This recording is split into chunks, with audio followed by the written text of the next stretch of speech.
Good morning Bunty. Hello, good morning sir. Sir, फिर सुने sir कहानी पे बोल्ट मैट्रिक्स का। Hello. Good morning. Yes sir. तो बोल्ट मैट्रिक्स का सुने सर। Okay okay. बोल बैठे का क्या हुआ? अच्छा, फिर से मतलब सर हम लोग को मांगा था सर लोग पैसा सर पासपोर्ट के लिए। तो हम हाँ। लोग तो बोल दिए सर कि अप्लाई कर चुके हैं। तो फिर से सिलेक्शन किया लड़का लोग का। अभी सिविल से बप्पी को उठाया, सीएस से वो लड़की उठाया, चाईबासा में भी उठाया। अब बोल रहा है कि पैसा दीजिए आप तुरंत 3500 रुपए। तो चाईबासा का लड़का लोग तुरंत पे कर दिया। बप्पी हमको भी फोन किया था, बोला हम लोग का सिलेक्शन कर दिया भाई, बोलता है 2-3 दिन का टाइम है, डॉक्यूमेंट वेरिफिकेशन कीजिए और पासपोर्ट के लिए 3500 रुपया तुरंत दीजिए, वरना सिलेक्शन आपका काट दिया जाएगा। फिर मतलब डरा रहा है इन लोग को हम्म। पैसा लेने के लिए। तो वही लग रहा था, फिर तो और लग रहा था कि लग रहा फ्रॉड है। वही सोचा कि आप 3500 आपको क्यों दिया, पासपोर्ट वेरिफिकेशन के लिए हम लोग को खुद जाना होगा पासपोर्ट ऑफिस, फिर पुलिस स्टेशन हमें भी जाना होगा, तो आपको पैसा क्यों, हम क्यों नहीं अप्लाई करें अपने से। तो प्रेशर कर रहा है इन लोगों को मतलब न्यू ज्वाइनिंग करके, और इन लोग को बोला है कि बंटी और काजल कैंसिल कर देंगे अगर पासपोर्ट नहीं दिए 10-15 दिन के अंदर। तो हम बोले ठीक है कैंसिल कर दें, तो जो करेगा, क्योंकि अगर हम उसको पैसा दें तो फिर भी टाइम लगेगा आने में, हम तो खुद अप्लाई किए हैं। ये गलत है सिस्टम, इन्होंने गलत सिस्टम। वही तो तो बोले सब, वही हम बोले नॉलेज कि देना जरूरी है सिलेक्शन, अगर।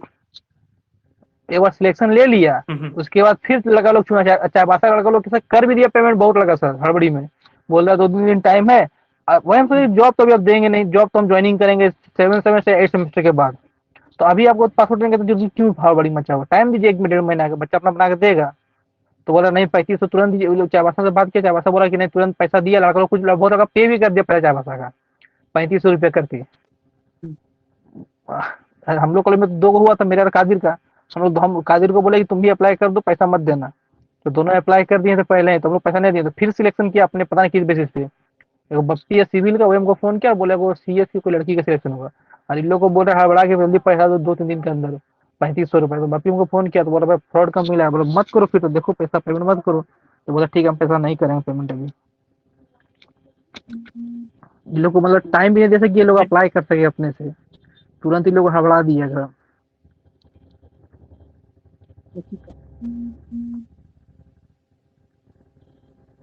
चलो फिर अभी क्लास स्टार्ट करता ऐसे है। अभी फर्स्ट ईयर का इंडक्शन प्रोग्राम भी चल रहा है। चलो हम लोगों ने क्लास स्टार्ट किए थे लास्ट जो लेक्चर था हमारा, उसमें सीएनसी मशीन्स का हम लोगों ने एनसी मशीन्स का एडवांटेज डिसएडवांटेज पढ़ चुके थे। कन्वेंशनल मशीन इश्यूज आ रहे थे, मेरे एग्जामिनेशन में क्वेश्चन जो आएंगे, what are the advantages of NC machines over conventional machines. एक मुझे ये इस तरह से लिखना है एग्जामिनेशन के लिए कि आपका एनसी मशीन कन्वेंशनल मशीन से, या मैं पूछ सकता हूं यही चीज सेकंड क्वेश्चन बन सकता है कि सीएनसी मशीन जो है एनसी मशीन से कैसे बेहतर है। अब इसके बारे में नोट्स बनाना पड़ेगा, हमारा एक कंपेरेटिव नोट्स बनाना पड़ेगा, और कंपेरेटिव नोट्स बना के हमें वो चीज को परफेक्टली मेंटेन करना पड़ेगा, उसको लिखना पड़ेगा। तो ये जो मैंने क्लासरूम में एक पीपीटी डाल के रखा हूं, अगर इस नोट्स को मैं एक बार पढ़ लेता हूँ, just I am going through the notes, मैं जस्ट एक बार रीड आउट करूंगा, मुझे इसमें आइडिया मिल जाएगा कि क्या मुझे कितना क्या क्या लिखना है। अगर कुछ की पॉइंट्स या की हाईलाइट पॉइंट्स मुझे मिल जाते हैं, definitely I will be able to elaborate the things in details. तो मैं यहाँ पे देखता हूँ क्या है, सीएनसी मशीन्स का डेफिनेशन यहाँ पे दिया हुआ है। एनसी मशीन्स क्या चीज है? तो एनसी मशीन्स क्या है? Numerical control is a programmable automation in which process is control by numbers, letters and symbols. मेरा सिंपल सा डेफिनेशन बताया है एनसी मशीन्स का। अब कन्वेंशनल मशीन्स में क्या डेफिनेशन होगा? What will definition of conventional machines? Conventional machines में क्या होंगे? जो ट्रेडिशनल मशीनिंग होता था, जिसमें एक्स एंड वाई मूवमेंट ही टूल का मतलब कैरेज का होता था, जितने कैरेज थे मेरे मूवमेंट होते थे या तो एक्स डायरेक्शन में या फिर वाई डायरेक्शन में, वो ऊपर की तरफ लिफ्ट नहीं होता था। वो मेरा कैरेज जो था दाएं जाता था या फॉरवर्ड रिवर्स जाता था, लेकिन ऊपर नीचे कैरेज नहीं करता था। ड्रिल में अगर ड्रिल बीट हम लोग ड्रिल कर बोलेंगे तो बेंच वाइज जो हमारा है बेंच, वो मेरा अप एंड डाउन कर रहा है, राइट एंड ये कर रहा है, लेकिन टू एंड फ्रो नहीं कर पाता था। उसमें ये भी एक प्रॉब्लम था। तो ये मेरा ड्रिल मशीन में देखता हूँ, में किसी ने आर्गुमेंट करते हैं हमारे साथ में कि ड्रिल मशीन में तो हम लोग अप एंड डाउन टेबल को जो है अप एंड डाउन कर सकते हैं, और उस रोटेट कर सकते हैं, मतलब उसको साइड राइट साइड और लेफ्ट साइड लेके। लेकिन एक उसमें प्रॉब्लम ये भी है ड्रिल मशीन में कि नहीं कर सकते, मतलब हम लोग अपने तरफ खींच नहीं सकते और नहीं कर सकते हैं। उसमें एक ये प्रॉब्लम ड्रॉबैक है, इसी के लिए डाल के रखे हैं। तो जब हम लोग का कन्वेंशनल मशीन की बात करेंगे तो सिर्फ 2 कोऑर्डिनेट मूवमेंट है, लेकिन जब एनसी मशीन आएंगे इन कोऑर्डिनेट में मेरा मूवमेंट हो रहा है, that is X Y, that is vertical motions भी पॉसिबल है, वर्टिकल में मेरा मूवमेंट्स पॉसिबल है। तो ये मेरा क्या कहता है एनसी मशीन का definition is a programmable automation bye numbers, letters and symbols. ये मेरा एनसी मशीन का डेफिनेशन हो गया। सीएनसी मशीन क्या कहता है? It is a process used in manufacturing sectors involve use of computer to control the machines like lathe, mills and grinders. NC machines में computer use नहीं हो रहा है, एनसी मशीन्स में पंच कार्ड यूज कर रहे हैं, टेप रिकॉर्डर यूज कर रहे हैं, कार्ड यूज कर रहे हैं, पंच कार्ड मशीन्स में हमारा कंप्यूटर का एप्लीकेशन हो गया है, इसलिए हम लोग कंप्यूटर न्यूमेरिकल कंट्रोल कहते हैं, इसलिए इसको हम लोग सीएनसी कह रहे हैं।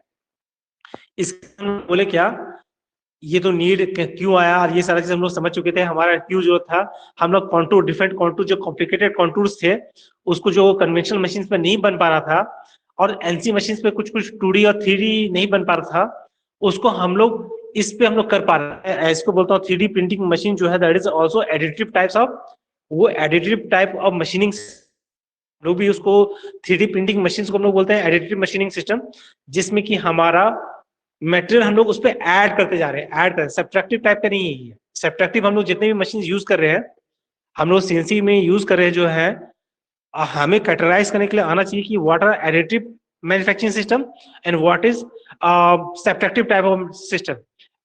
वेल्डिंग, वेल्डिंग क्या है, एडिटिव है या सब्ट्रैक्टिव है? उसमें वेल्डिंग में हम लोग मटेरियल, टंगस्टन रॉड्स, वो 3D प्रिंटिंग क्या है, वो एडिटिव टाइप है कि उसमें हम लोग मटेरियल्स को ऐड कर रहे हैं, प्लास्टिक का पॉलीमर्स को जो मेल्ट करके हम एक लेयर को दूसरा लेयर को बिल्डअप कर रहे हैं। और यही सब्ट्रैक्टिव टाइप में क्या है, मटेरियल रिमूव कर, लेथ मशीन, ड्रिल मशीन, ये सारा एग्जांपल है सब्ट्रैक्टिव मशीनिंग का। तो मेरे पास में कंपटीशन एग्जामिनेशन में मुझे पूछा था what are additive manufacturing system and what is subtractive type of machining system. तो मैं एनसी मशीन का नेसेसरी क्यों पड़ा, क्योंकि मुझे पता था कि एनसी मशीन में जो मैं 2D में डायग्राम आराम से बना पा रहा था, कॉन्टूर कॉम्प्लिकेट कॉन्टूर जो थे बन पा रहे थे, लेकिन 3D जो था थोड़ा सा कॉम्प्लिकेशन ज्यादा था। इसके लिए मैंने क्या किया, फिर सीएनसी को डेवलप किया। सीएनसी मशीन में मैं कॉम्प्लेक्स मशीनिंग भी कर सकता था, फास्ट मैन्युफैक्चरिंग भी होता था, कॉस्ट भी कम था। एक लेबर जो है मेरे 5 सीएनसी को हैंडल कर सकता था, तो लेबर कॉस्ट मेरा सेव हो रहा था, प्रोडक्शन रेट हाई हो गया, और प्लस ऑटोमाइजेशन सभी इंडस्ट्रीज में आने लगा, इससे ऑटोमेशन हो गया, एरर के चांसेस कम हो गए, जो मटेरियल वेस्टेज कम हो गया। ये सारा चीज उसका एडवांटेज और डिसएडवांटेज भी था। तो ये that was the important parameters. इसी मशीन को कंट्रोलिंग कैसे कर रहे हैं, मुझे as a mechanic we should know कि कैसे काम करता है सीएनसी मशीन, काम कर रहा हूँ सीएनसी मशीन मेरा काम करता है, मैंने चीज बताया था पहले ही, क्रिएट करता है, पल्स क्रिएट करता है। हम लोगों ने प्रोग्रामिंग किए थे, प्रोग्रामिंग मेरा कन्वर्ट हुआ था बाइनरी कोडिंग जो है इलेक्ट्रिकल सिग्नल में हुआ था। इलेक्ट्रिकल सिग्नल जो है मोटर्स में था, स्टेपर मोटर्स था, इंडक्शन मोटर्स था या मोटर्स था, इन सभी किसी मोटर्स में हम लोग किसी यूज कर रहे थे, उसका भी इंपॉर्टेंस देखेंगे कौन सा मोटर्स इंपॉर्टेंट रहेगा। फिर उन सभी मोटर्स जो रोटेशन हो रहा था, उसी रोटेशन को कर रहे थे हम लोग with the help of gears, gear train का रेशियो, गियर रेशियोज को हम लोग यूज कर रहे थे। और हम लोग यूज कर रहे हैं यहाँ पे स्क्रू की मदद से हम लोग उसको नट की मदद से हम लोग, सॉरी स्क्रू नहीं, नट की मदद से हम लोग उसको कर रहे हैं। जैसे यहाँ पे देखो ये कैसे मैकेनिज्म, मैकेनिकल मूवमेंट कैसे हो रहे हैं, एक पिच या 1 mm या 1 माइक्रो mm कटिंग कैसे कर रहा है, वो जो प्रिसीजन है, एक्यूरेसी जो आ रहा है सीएनसी मशीन में, और नहीं आ रहा कन्वेंशनल मशीन में, नहीं आ रहा ये एक्यूरेसी 1 माइक्रोन का भी, माइक्रो मिलीमीटर का एक्यूरेसी ला रहा है सीएनसी, वो कैसे आ रहा है, लेकिन कन्वेंशनल मशीन में क्यों नहीं आ रहा था? तो इसका कारण हम देखते हैं यहाँ पे है इसका मैकेनिज्म्स में। जो मैकेनिज्म कन्वेंशनल मशीन में यूज हो रहा है और जो सीएनसी मशीन में हो रहा है, काफी दोनों में अंतर है। अंतर क्या है? इसमें हम लोग बॉल बेरिंग टेक्निक यूज कर रहे हैं। हर एक बॉल्स का बॉल बेरिंग का एक डायमीटर है, स्क्रू थ्रेड पे हम लोग उसको माउंट किए हुए हैं। अगर इसको देखो, स्क्रू थ्रेड में हम लोग एक एक बॉल को आगे मूवमेंट करवा रहे हैं, एक एक मूवमेंट कराने के लिए एक एक बॉल को रिलीज कर रहे हैं, और वो उतना ही मोशन को क्रिएट करेगा। मतलब एक बॉल माइक्रोमीटर का, और कितना तुम बॉल का साइज को कितना फाइन कर सकते हो, कितना छोटा कर सकते को बढ़ाएगा, कॉस्ट भी बढ़ेगा, तुम्हारा मशीन का कॉस्ट भी बढ़ेगा। अगर और माइक्रोमीटर तुम कम करते जाओगे, बहुत फाइन माइक्रोमीटर्स में लेके आ रहे हो, तुम्हारा एक्यूरेसी तो बढ़ जाता है, एक्यूरेसी बढ़ता है, मशीनिंग का एक्यूरेसी बढ़ रहा है, लेकिन क्या हो रहा है साथ में हमारा cost of machining and cost of machine maintenance, वो सब कुछ भी बढ़ जाएगा। ये भी ध्यान रखने की बात है। तो मेरा क्या हो रहा है यहाँ पे मैकेनिज्म्स में, मैं बॉल्स को इस स्क्रू के थ्रेड पे, और यही बॉल्स एकक mm या माइक्रो मिलीमीटर को मूवमेंट क्रिएट कर रहा है मेरा टूल्स पे। ये रहा, इसमें डायग्राम में तुम देख के समझ सकते हो कैसे ये हो रहा है। तो ये रहा, इसमें पूरा मैकेनिज्म समझाया गया है। लेकिन एग्जामिनेशंस में अगर मैकेनिज्म आता है तो डेफिनेटली इस मशीनिंग ये जो प्रोसेस है, इसको पूरा कंप्लीटली हम लोग तुम्हारा मैकेनिज्म्स पे है। सीएनसी वर्किंग मैकेनिज्म, यहां से मैकेनिकल मैकेनिज्म बोल रहा हूं, मैकेनिकल का हमारा वो कंप्लीटली इन्वॉल्व करके बता रहा है। नेक्स्ट हम लोग का सीएनसी से क्या होता है, इसकी कैरेक्टरिस्टिक्स क्या है, जो स्क्रू हम लोग यूज कर रहे हैं, हम लोग बॉल बेरिंग यूज कर रहे हैं, उसका कैरेक्टरिस्टिक क्या है, इसका क्या है, हाई एफिशिएंसी। पहला बात, जो मोशंस क्रिएट हो रहा है या वर्टिकल मोशंस क्रिएट हो रहा है, दैट इज वो हाई एक्यूरेसी एफिशिएंसी के साथ वो काम, उसका डायमीटर जो फिक्स्ड है, उस डायमीटर के साथ में वो मूवमेंट भी है। बॉल बेरिंग मेरा जो है अच्छे क्वालिटी, नेचुरली वो मेरा वियर कम हो रहा है, बॉल के बीच में जो फ्रिक्शन क्रिएट होना चाहिए था वो फ्रिक्शन क्रिएट नहीं होगा, वाइब्रेशंस नहीं आ रहा है। जो वाइब्रेशंस मेरा कन्वेंशन मशीन में आता था ना, जो हम लोग स्क्रू था मूवमेंट हमारा मूवमेंट करता था, लीड करने के कारण से जब इंगेज करता था गियर, उसमें लॉट ऑफ वाइब्रेशंस बहुत ज्यादा आ रहा था। लेकिन ये अगर तो what I am observing that कि मेरा एक्यूरेसी बढ़िया है, प्लस मेरा उसमें जो मूवमेंट है विदाउट वाइब्रेशंस आ रहा है। मतलब मेरा इसमें वाइब्रेशन नहीं है। जब वाइब्रेशन कम रहेगा तो डेफिनेटली मेरा एक्यूरेसी और टूल का जो लाइफ है वो बढ़ जाएगा। डेफिनेटली ये चीज होना है। अगर वाइब्रेशन जहां रहता है तो मेरा टूल का लाइफ को मेरा डिक्रीज करेगा, मटेरियल मेरा वीवी बनेगा, दैट इज रफनेस ज्यादा आ जाएंगे, सरफेस का फिनिशिंग कम आएगा, ये प्रॉब्लम्स आएंगे। लेकिन अगर मैं बॉल बेरिंग यूज कर रहा हूँ तो डेफिनेटली वाइब्रेशंस कम हो गए हैं, उससे एक एक्यूरेसी इंक्रीज हो गया है, रफनेस कम आ रहा है, मतलब फिनिशिंग बढ़िया मिल रहा है, सरफेस का फिनिशिंग बढ़िया मिल रहा होगा। थ्रेड का फॉर्मेशन से अगर परफेक्ट होगा, सर्कुलर आर्क में रहेगा, जो कि थ्रेड का बॉल का मूवमेंट उसमें बीच में जो इंगेजमेंट हो रहा होगा, इस तरह से हो रहा होगा। दो थ्रेड के बीच में जो इंगेजमेंट हो रहा है बॉल का, इस तरह से हो रहा है। डायग्राम हम लोग देख पाते हैं। और यही है मेरा प्री लोडिंग जो लोड है, इस पे मेरा चलता रहेगा। ये हाइड्रोलिक लोडिंग हो सकता है। हाइड्रोलिक जो है ना, इंगेजमेंट और डिस एंगेजमेंट हम लोग हाइड्रोलिक या न्यूमेटिक सिस्टम से कर सकते हैं। इसलिए तुम सीएनसी मशीन को तुम जब यूज करते हो या सीएनसी हो, तो you should be able to visualize the internal mechanism of that machine. वो कैसे काम कर रहा होगा तुमको ऊपर में दिखेगा, बट उसके अंदर के मैकेनिज्म्स कैसे काम कर रहे हैं, you should as a mechanical engineer think about that, कि वो कैसे वो काम कर रहा होगा, उसके पीछे का मैकेनिज्म क्या है। जो मैंने 10 mm मूवमेंट करने के लिए, 10 mm कैसे मूवमेंट किया, मैनुअली मैं तो मूव कर लेता था, मैनुअली मैं रोटेट करता था अपना हाथ से। व्हील का जो था मेरा लेथ मशीन पे, मैं टैरेट के जो मूवमेंट कराता था, स्पिंडल से मैं उसको रोटेट करके एंगल पे लेके जा रहा था, ताकि उतना वो mm हो रहा था, मतलब वो इतना डिग्री मैं रोटेट करता था, वो mm वो इंक्रीमेंट ले रहा था वैल्यूज। हम लोग डिग्री देते थे लीनियर कन्वर्ट होता था, लेकिन यहाँ पे सीएनसी मशीन्स में मेरा कैसे समझना समझ यहाँ मैं डिस्कस कर चुका हूँ एडवांटेज और स्क्रूज के एडवांटेज क्या है। टॉर्क, स्टार्टिंग टॉर्क बहुत कम लगता है, हाई पिच है, ट्रांसमिशन एफिशिएंट है, दैट इज 95% तेरा पावर जो है ये नहीं है कि 5% का लॉस है, 100% मैंने जो पावर जो पल्स जनरेट किया था उसमें 95% जो है दैट 5% इज द लॉस, क्योंकि ये मैकेनिकल कॉन्टैक्ट लोड कॉन्टैक्ट है, पॉइंट लोड कॉन्टैक्ट है, तो फ्रिक्शन तो रहेगा ही डेफिनेटली, तो 5 लॉस जाने वाला ही है मेरे मशीन्स में। लॉन्गर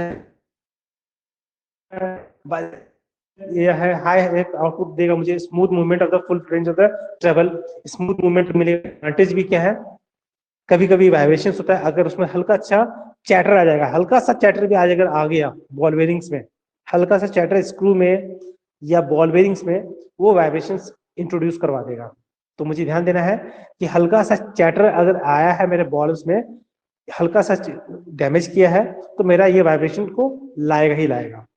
बाद में क्या है, requires periodic overhauling of the maintenance, ये बार बार बॉल बेरिंग का, जैसे तुम्हारा साइकिल हम लोग चलाते हैं तो उसका बॉल बेरिंग हम लोग चेंज करना पड़ता है बार बार, तो ये हमेशा बॉल बेरिंग बना होता रहेगा। बाद में है लाइफ ऑफ द स्क्रूज, और ये हमेशा जैसा डस्ट या कुछ पार्टिकल्स हमारा सीएनसी मशीन में जाएगा, डेफिनेटली वो मेरा लाइफ स्क्रूज का घटा। इसी के लिए सीएनसी रूम में एसी रखा जाता है। अगर तुमसे कोई पूछा कि एसी क्यों लगाया जाता है, तो डर्ट सभी नहीं आए और सीएनसी मशीन में नहीं जाए, स्क्रू और बॉल बेरिंग्स के बीच में हम लोग ज्यादा ऑयलिंग नहीं करते हैं। हम लोग कन्वेंशनल मशीन में देखना ऑयलिंग करते रहते हैं, मशीन में ऑयलिंग जरूरत नहीं पड़ता है, वो पहले से है, और उसमें हल्का से भी डस्ट या कुछ जाएगा तो क्रिएट करेगा प्रॉब्लम मुझे। Holding the device such as vice, हम लोग क्या है वो सेल्फ होल्डिंग डिवाइसेस है, मतलब ऑटोमेटिक न्यूमेटिक हाइड्रोलिक्स होता है। अगर मैं इसमें एक्स्ट्रा डिवाइस को फिट करना चाहता हूं, अगर मैं कि वाइस जैसा हम लोग एक वाइस लगा देते हैं, उस वर्कपीस में वर्कपीस को होल्ड करके फिर हम लोग ड्रिलिंग कर लेते हैं आराम से, वो ताकि वो वर्कपीस से एक जगह स्थिर रहे। ड्रिलिंग के टाइम पे अगर मैं चाहूंगा लॉन्ग वर्क पीस है, एक थोड़ा सा जिक्स लगाया जाए या वाइस लगाया जाए मैनुअली, तो वो थोड़ा सा प्रॉब्लम क्रिएट कर सकता है मेरे लिए। लास्ट है रिक्वायर्स हाई लेवल ऑफ लुब्रिकेशंस, इसको लुब्रिकेशंस फ्रीक्वेंटली चाहिए चाहिए, फ्रीक्वेंटली इसको लुब्रिकेशंस मुझे देना पड़ता है, वो भी अच्छे ग्रेड वाला लुब्रिकेशंस। ये नहीं कि लो ग्रेड का लुब्रिकेशन दिए जो कि फ्रीज हो जाए और जम जाए, मोशंस को रेस्ट्रिक्ट कर दे, वैसा वाला नहीं चाहिए होता है, बल्कि high grade of lubrication is required.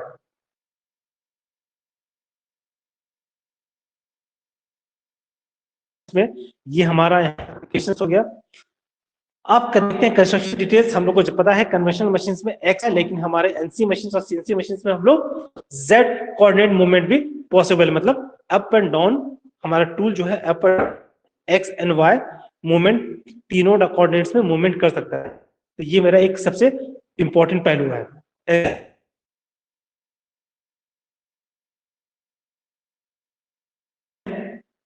Next मेरा रहेगा कन्वेंशनल मशीन्स का, ये पूछा गया है प्रॉब्लम है या क्या एडवांटेज है, ये दोनों के बीच में कंपैरिजन कर दिया गया है, दैट इज सीएनसी में। तो conventional operate under conditions of sliding friction, ये काम कर रहा होगा स्लाइडिंग फ्रिक्शन के कारण से, स्क्रू और थ्रेड के बीच में इंगेज में मोशन क्रिएट हो रहा होगा, टूल का मूवमेंट हो रहा होगा या स्पिंडल का मूवमेंट हो रहा होगा। एकम, इसमें एकम थ्रेड यूज कर रहे हम लोग हैं, उसमें स्क्वायर थ्रेड यूज कर रहे थे सीएनसी में। Insufficient due to high friction resistance between the flanks and the screw and the nut, इसमें sufficient space friction resistance create करने के लिए, जिसके कारण से वो नट में क्लियरेंस चाहिए होता है, जब तक क्लियरेंस नहीं देंगे मोशन चला जाएगा, मतलब क्लियरेंस नहीं छोड़ूंगा कन्वेंशन में तो वो मोशंस क्रिएट नहीं कर देना पड़ता है। हमारा सब्जेक्ट ड्रॉबैक है सिलेबस में कि हमारा वो metrologist limit fit and tolerances, ये टॉपिक हमारा होना चाहिए था, टॉपिक एक इंट्रोड्यूस होना चाहिए, जो कि clearance, types of limits, types of fits और टॉलरेंसेस कितने होते हैं, यूनिलैटरल बायलैटरल टॉलरेंस क्या होता है, ये टॉपिक के बारे में तुम्हारे बारे में कोई सब्जेक्ट के बारे में डिस्कस नहीं किया गया है। तो हम लोग क्लियरेंस कैसे देते हैं, टॉलरेंस कैसे कैलकुलेट करते हैं, उसका एक आता है सिस्टम मेट्रोलॉजी।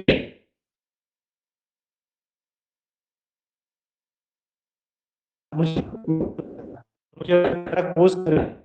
गया चलिए ऊपर। अब आते हैं क्षमा, इसके हैं ये हमारे सीएनसी मशीन, सीएनसी मशीन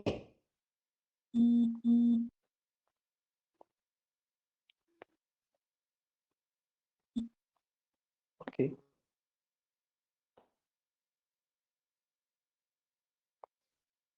अभी क्लास में चलो, अब हमारे पास जो सीएनसी मशीन है इस मोटर, अब मुझसे कभी पूछा जाता है why do we use stepper motor in our CNC machines, why we do not use induction motors इन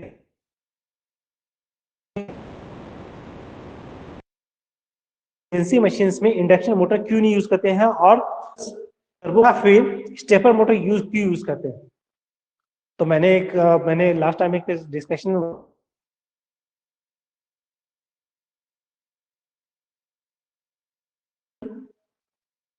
लेकिन उसका ड्रॉबैक तो क्या था कि जहां मुझे स्टॉप करना वहां स्टॉप नहीं होता है, रिवर्स करना है तो रिवर्स नहीं होता है, मतलब उसका डायरेक्शन रिवर्स करना था तो रिवर्स नहीं हो रहा है, हीट जनरेट हो रहा है उसमें ज्यादा, तो ये सब चीजें थोड़ा सा प्रॉब्लमेटिक था, नहीं कर पा रहे हम लोग।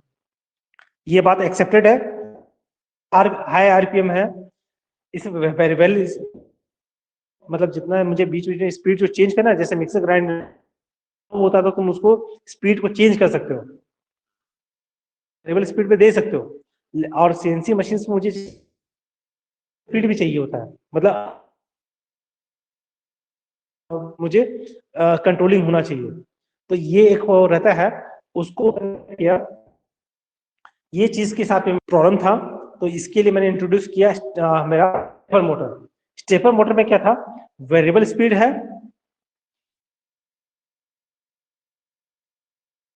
जहां मैं रोकना चाहता हूं वहां रुक रहा भी है, टॉर्क भी ऑन एवरेज ओके, ऐसे नहीं कि बहुत बढ़िया एक्सीलेंट है, it is okay that I can use in the my CNC machine.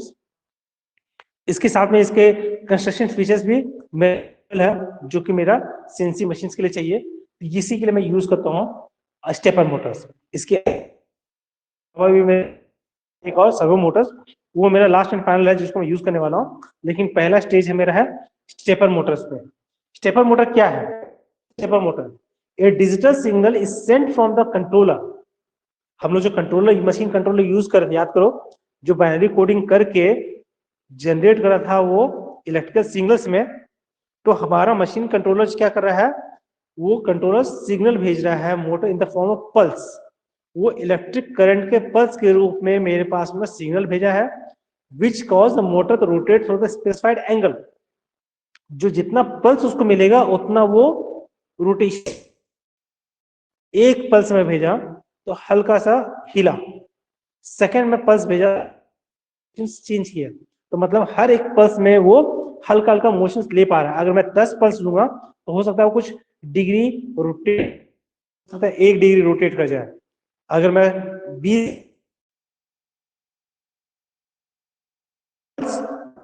के बीच में एक रिलेशन बनाएगा मेरा स्टेपर मोटर्स।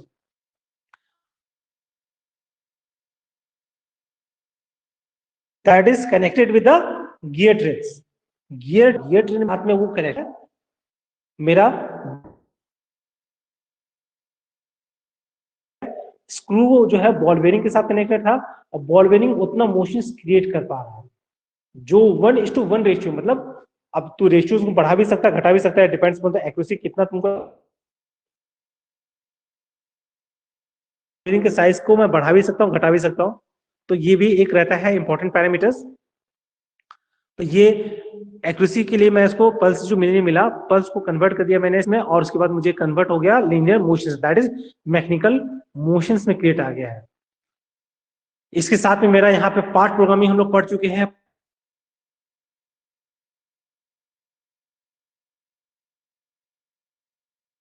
फीडबैक सिस्टम क्या है? Open loop system and close feedback. Open system में क्या था? No feedback is return. Machining करते जा रहा, कोई फीडबैक नहीं आ रहा है कि मशीनिंग बढ़िया हो रहा है, एक्यूरेसी सही है या नहीं है, वो कोई फीडबैक नहीं आ रहा है। मतलब इस तरह से आप मशीनिंग जो है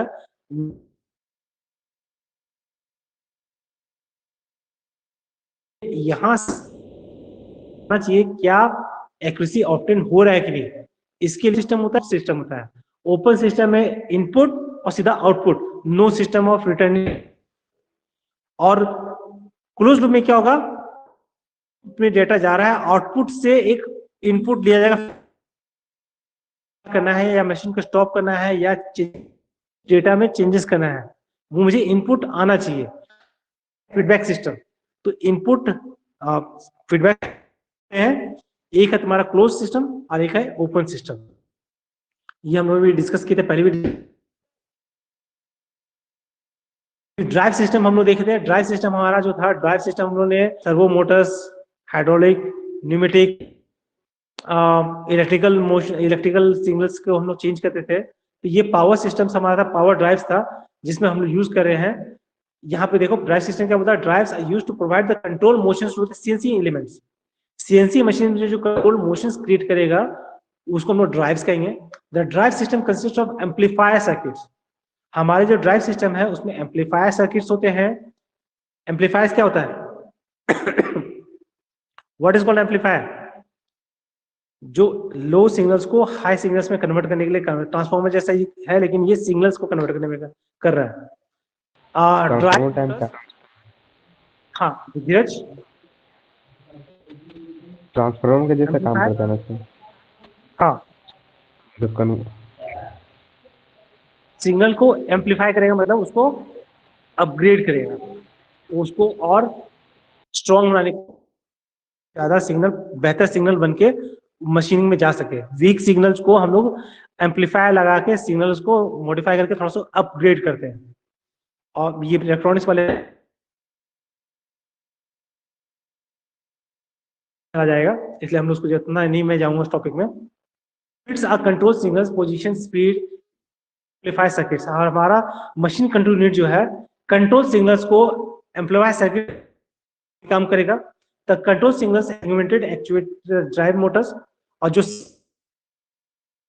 देगा और वो रोटेट किसको करेगा? बॉल को रोटेट करेगा, मशीन टेबल से कनेक्टेड जो है उसको वो रोटेट करेगा, और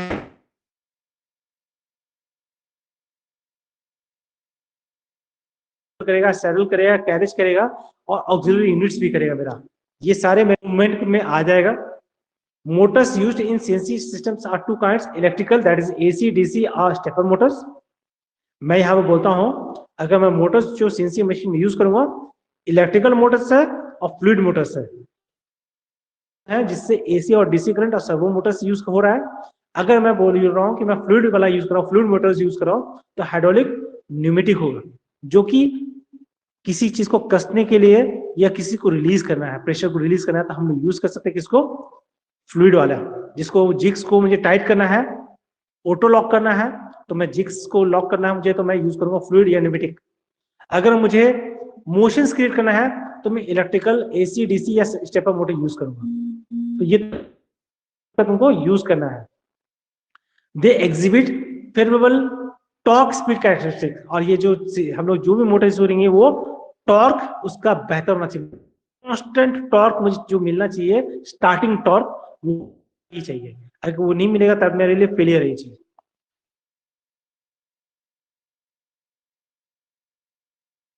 is a pulse driven motor that changes the of the rotor steps। हमारा जो मोटर जो है एक एक स्टेप में मोटर का शेप का पोजीशन चेंज कर रहा है। मतलब स्टेप में, मतलब एक स्टेप में 1 डिग्री, दूसरे स्टेप में दूसरा डिग्री, तो ये एक एक स्टेप वाइज वो शेप को मोशंस में लाएगा। Due to this nature use in low cost, और कॉस्ट का है पोजीशन कंट्रोल सिस्टम। हम लोग उसको जहां पोजीशन पे चाहिए वहां पे रोक सकते हैं, हल्के हल्के से मैं उसको चेंज करते जाऊंगा, और उसको जहां पे चाहूंगा मैं उस पोजीशन पे उसको टूल को मैं, जैसे मेरा टूल जा रहा है और उसी पोजीशन पे रोकना, तो उसी पोजीशन पे जाके रुकेगा। ये स्टेपर मोटर का कमाल था। कंस्ट्रक्शन है, इसमें मैं चाहूंगा I will not try to interfere in the electrical subjects, just go through this topic. अगर बोलोगे तो मैं डिस्कस कर सकता हूँ, वैसे कोई दिक्कत नहीं, इलेक्ट्रिकल टॉपिक है, but I will try to assign this work to you that you go through this notes for stepper motors. Examination में अगर मुझे आता है स्टेपर मोटर के बारे में लिखने के लिए, सीएनसी मशीन में स्टेपर मोटर का क्या फंक्शन होता है, this is the notes given. ये सारा नोट्स दिया हुआ है। इलेक्ट्रिक, ये सारा उसका टाइप्स है इलेक्ट्रिकल का, और यहाँ पे है स्टेप चेंज कैसे होता है। वो जो स्टेप चेंज कर रहा है, मतलब वो जो एकक मोशन हो रहा है, क्रिएट हो रहा है, डिग्री जो चेंज हो रहा है स्टेप में, वो 360 बाय नंबर ऑफ पोल्स, जितना पोल्स बढ़ाएंगे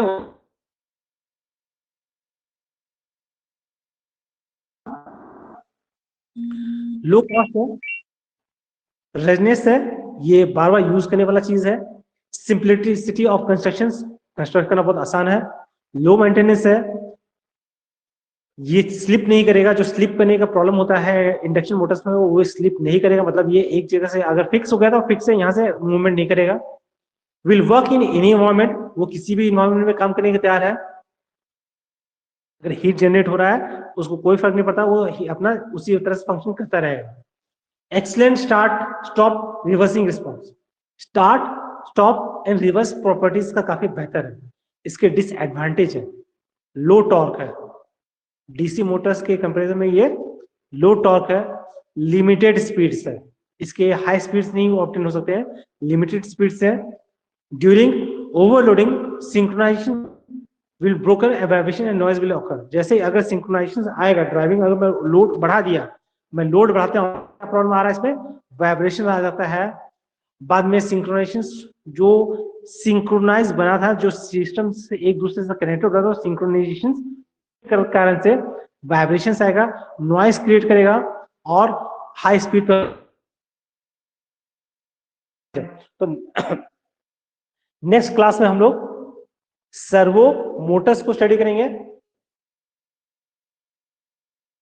मेरा नेक्स्ट जो रहेगा पार्ट प्रोग्रामिंग पे देंगे, वो कोडिंग रहेगा, और कोडिंग जाना चाहूंगा कि उस सिलेबस में हमारा कोडिंग उतना है नहीं, so we will try to put the limit topic को क्लोज फिनिश करने के चक्कर में चीजों को ब्रेक किया जाए, इसी के लिए उसको मैं वैसे के वैसे इसको इसे स्लो प्रोसेस सीएनसी में, और उसके बाद जैसे ये सिलेबस कंप्लीट होने उसको हम लोग बाकी को फिनिश कर लेंगे।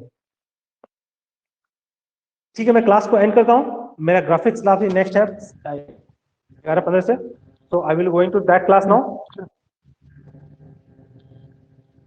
ओके और इस पे कुछ असाइनमेंट में पुट कर देता हूँ इस वीक में। Okay bye, take care. Okay.